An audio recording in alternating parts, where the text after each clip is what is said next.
ഇപ്പോൾ പ്രതിഷേധ സമരങ്ങൾക്ക് നേരെ പോലീസിൻ്റെ സമീപനമാണല്ലോ, പോലീസ് നടത്തുന്ന ബലപ്രയോഗം, അതൊക്കെയാണല്ലോ ചർച്ചാ വിഷയം. അപ്പോൾ ഒരു മന്ത്രിയുടെ നേരെ കറുത്ത പതാക ഉയർത്തിയിട്ട്, കറുത്ത തൂവാലകൾ ഉയർത്തിയിട്ട്, ആ കൊടി കെട്ടാൻ ഉപയോഗിക്കുന്ന വടി പോലും വന്നില്ല എന്നാണ് അന്വേഷണ കമ്മീഷനിലാ കണ്ടെത്തിയത്.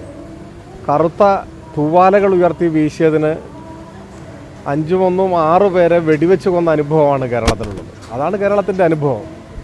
ആ കേരളത്തിൻ്റെ ഓർമ്മകളോടുള്ള വെല്ലുവിളിയാണ് ഇപ്പോൾ ഇത്തരത്തിലുള്ള കാര്യങ്ങൾ ഇങ്ങനെ നിരന്തരം വിവാദമാക്കിക്കൊണ്ട് ചർച്ചയിൽ ഉയർത്തിക്കൊണ്ടുവരുന്നത്. അപ്പോൾ ചരിത്രം ഇതിനെല്ലാം മറുപടി പറയുന്നുണ്ട്. നിങ്ങൾ പറഞ്ഞ പോലീസ് ഉദ്യോഗസ്ഥൻ്റെ പേരുള്ള നടപടിയോ അത്തരം കാര്യങ്ങളെക്കുറിച്ചോ എനിക്കറിയില്ല. ഞാനതിലൊരു അഭിപ്രായം പറയാൻ മുതിരുന്നുമില്ല. ഈ വിഴിഞ്ഞുമായി ബന്ധപ്പെട്ട് പാർട്ടിക്കുള്ളിൽ വിരുദ്ധാഭിപ്രായം വരുന്നു എന്നുള്ള ആക്ഷേപം ഉയരുന്നുണ്ട്.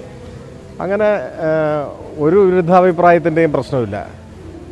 ഓരോ വ്യാഖ്യാനങ്ങളുണ്ടാവും. ഓരോരുത്തരും അവരവരുടേതായ ശൈലിയിൽ കാര്യങ്ങൾ പറയുന്നുമുണ്ടാവും. അതിനെ സംബന്ധിച്ചെല്ലാം ആധികാരികമായി തന്നെ ഇതിനോടകം വ്യക്തമാക്കപ്പെട്ടിട്ടുള്ളതാണ്. ഇപ്പോൾ എല്ലാം വ്യവസ്ഥാപിതമായിരിക്കണം, നിയമപരമായിരിക്കണം, സർക്കാരിൻ്റെ അറിവിലും മുൻകൈയിലുമായിരിക്കണം. ഇത്തരം കാര്യങ്ങളല്ലേ പൊതുവെ പറഞ്ഞിട്ടുള്ളൂ. അപ്പോൾ അതുതന്നെയാണ് ഇപ്പോഴും പാർട്ടിയുടെ എല്ലാ നേതാക്കന്മാരും ആവർത്തിച്ചിട്ടുള്ളത്. ആ കാര്യത്തിൽ ഇനി ഏതെങ്കിലും തരത്തിലുള്ളൊരു വിവാദത്തിന് സാധ്യതയില്ല എന്നാണ് എനിക്ക് തോന്നുന്നത്. ഈ ദേശാഭിമാനികളെ സംബന്ധിച്ച് വിരുദ്ധമായുള്ള 2 ലേഖനങ്ങൾ വന്നു. അതൊക്കെ ഉയർത്തിക്കാണിക്കുന്നതിനാണ്.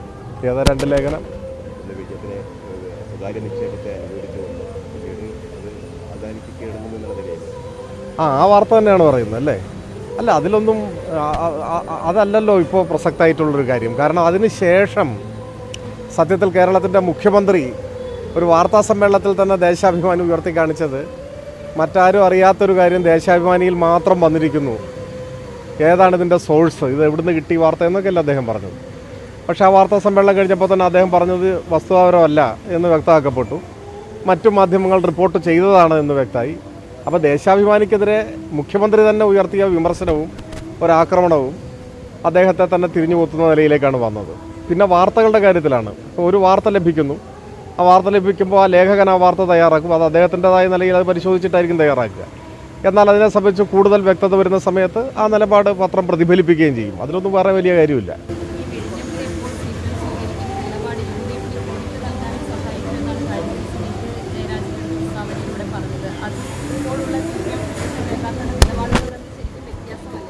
അല്ല, എനിക്ക് അതിനെക്കുറിച്ച് അറിയില്ല. നിങ്ങൾക്ക് ഏതെങ്കിലും ഒരു CPIM നേതാവിൻ്റെ പ്രസ്താവനയെ സംബന്ധിച്ച വിശദീകരണം വേണമെങ്കിൽ അവർ തന്നെയാണ് വിശദീകരിക്കാൻ അതിൽ പ്രാപ്തിയുള്ളവർ, അല്ലെങ്കിൽ അവരാണത് അത്തരം കാര്യങ്ങൾ വിശദീകരിക്കുക. ഈ കാര്യങ്ങളിലൊന്നും പാർട്ടിയിൽ ഒരാശയക്കുഴപ്പമില്ല. ഞാൻ വിചാരിക്കുന്നത് അക്കാര്യങ്ങളെല്ലാം ഇതിനോടകം വ്യക്തമായിട്ടുണ്ടെന്നാണ്. പാർട്ടി ആ കാര്യത്തിൽ കൃത്യമായി പാർട്ടിയുടെ അഭിപ്രായം പറഞ്ഞിട്ടുണ്ട്. ഓരോ നേതാക്കളും അവരുടേതായ ശൈലിയിൽ അത് വിശദീകരിച്ചിട്ടുണ്ടാകും, അത്രയേ ഉള്ളൂ. അതിൽ വേറെ ഏതെങ്കിലും തരത്തിലുള്ള ആശയക്കുഴപ്പത്തിൻ്റെ ഒരു സാഹചര്യവും ഇല്ല, ഒരു സാധ്യതയും ഞാൻ കാണുന്നില്ല. എന്നാൽ പിന്നെ അവസാനിക്കും.